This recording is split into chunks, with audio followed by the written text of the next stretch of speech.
Hey, welcome back, guys. This is day 7 of improving my articulation. So let's go. Let's dive into this. Failures teaches you how to win the war. Once you have adopted failure are normals as the foundational principle in real winning. When you fail, you do not emotionally punch yourself. Your emotions are focused less on feeling miserable and more on conducting an investigation. You recognize that although failures are normal, that does not mean they are nothing. Real winning requires the minimization of losses to the best of your control. What is the investigation? First, you take ownership of the failure. It is very different from acting as if you have been stung by failure. Both are similar realization but come from different points of view. The first make you responsible, the other a victim. Instead of finding tendency, people and relationship to blame, you make yourself fully responsible for that failure. This is the step one of the investigation. I deserve this, whatever impact this failure cause I deserve and take responsibility for it. Once you take ownership, it becomes your fuck up. You are not a victim. It didn't happen to you. You caused it. Once you own it, everything before the failure come into scrutiny. All those people, relationship, and tendency that could have taken the blame, they all have to go under the surgeon's knife. After ownership begins, after ownership begins assessment. Why did I fail? Assessment produces finding about your abilities, habit, relationship, and the people in your life. For example, what was your approach going into the competition? Serious or lazy? Did your approach include following plan, routine, daily, daily rituals backed by strict discipline, or was it just accounting the month left and convincing yourself of bullshit like you have still got it under control? If your approach was serious, then you should have worked for more hour a day. What state of mind did you have the entire time? Was your focus clouded by emotional entanglement? Were you busy in the consumption of the short term pleasure? Or were you desperately running after getting laid or finding true love? Whatever your feelings are, for the sake of success, you learn and incorporate them into your life as the changes to be made. If you want success, there are going to be huge adjustment and current relationship will have to go through negotiation. The finding might tell you that certain relationships aren't even deserving of negotiation. They need to go. You need to take back control of your life. You need to recognize the mistake and readjust your approach and mindset fully and immediately to avoid failure in the future to the best of your control. And this is why failure are important. They teach you everything you need to win the war.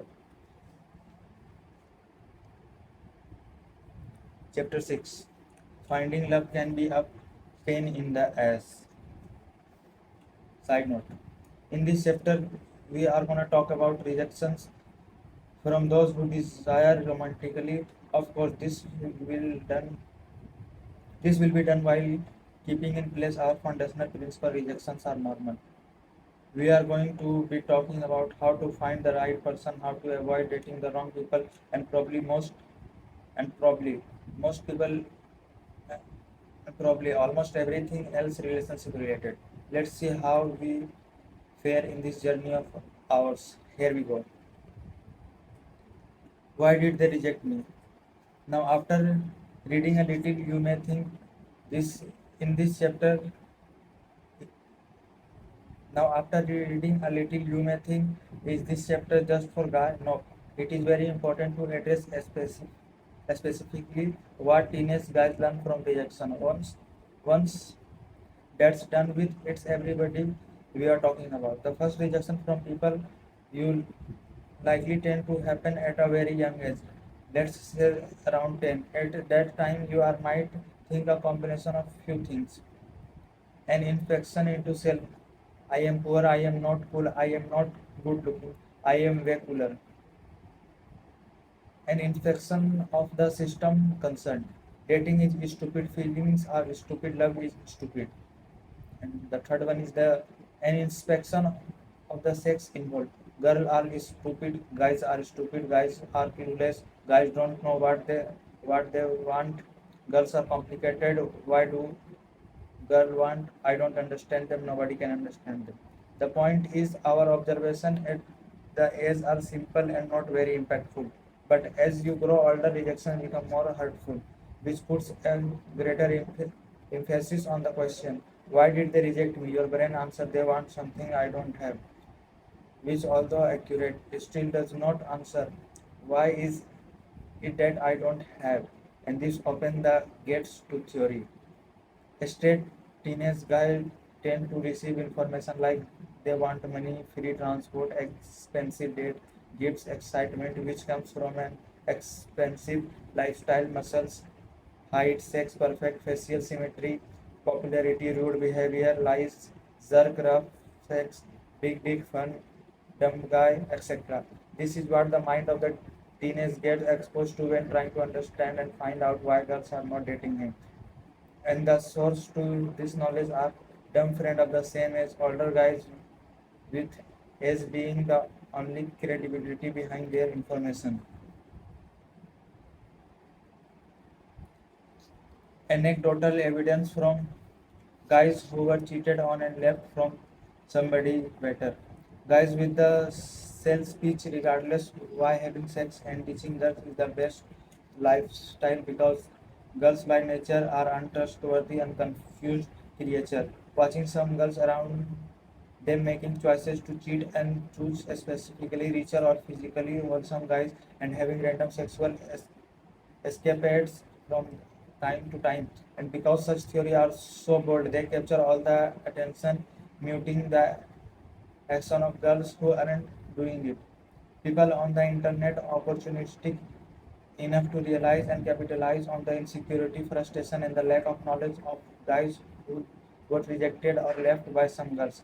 And because their business model runs on their customer feeling frustrated, they make sure it doesn't go away.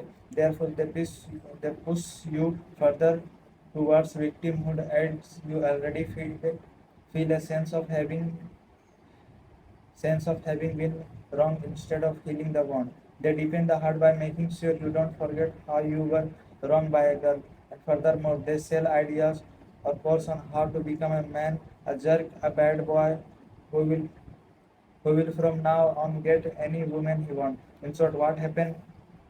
What happened will never happen to you again. However, what they teach has no basic in the understanding women or people in general from different perspectives. It is highly short-lived and it takes you further away from the possibility of building fruitful relationship with women. After all, they care about their profit more than your personal growth.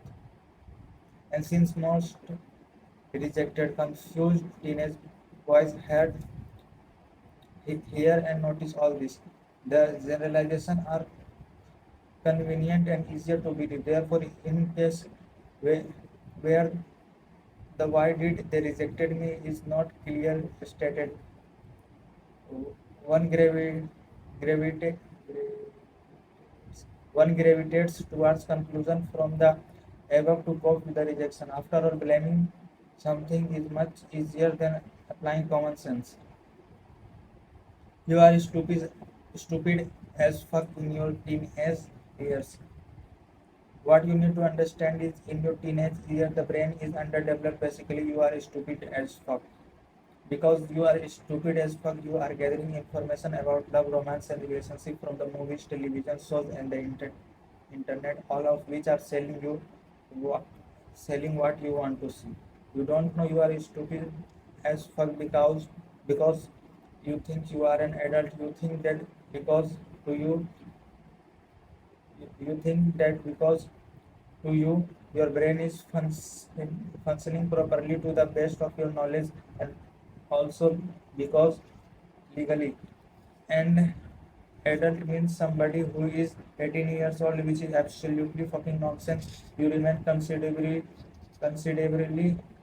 dumb until 25 to 26. That's when adulthood actually begins. Adulthood meaning the development of sensibility.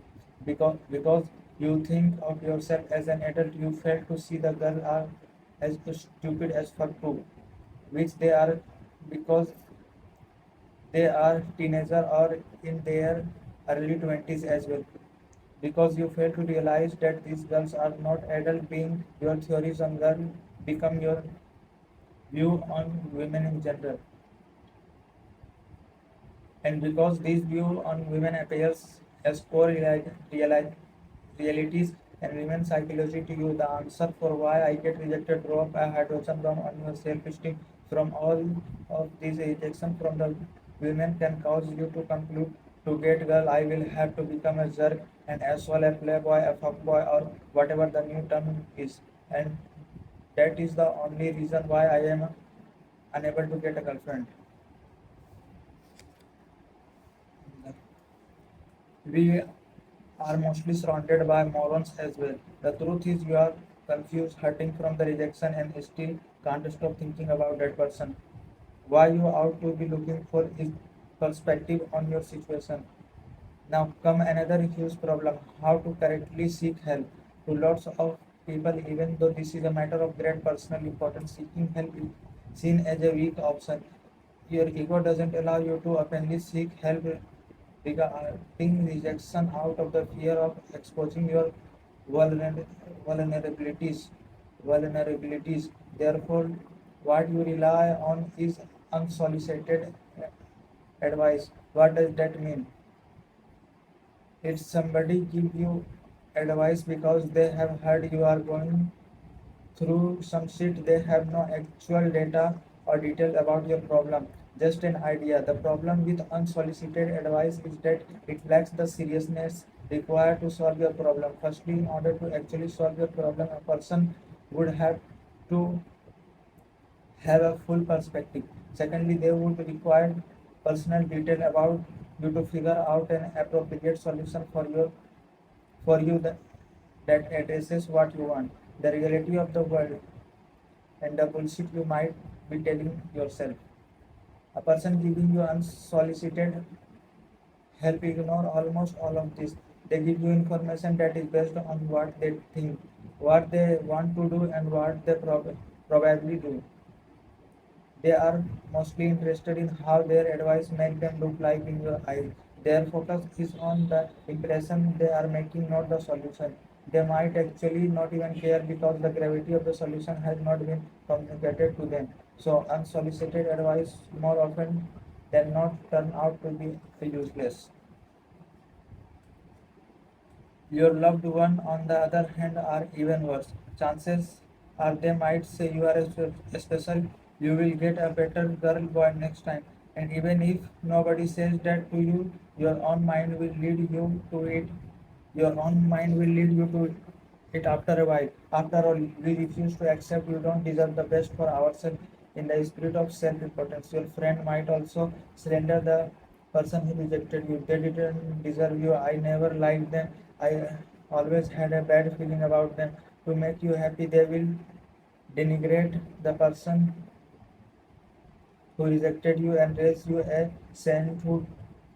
They, bull- they bullshit, which is why these statements don't really make sense to you on your personal level. The truth is the reason why you like that person is because they are special in your mind and you remain hurt because they don't like you back. We don't often get many insightful, helpful perspective from people around us. Those who do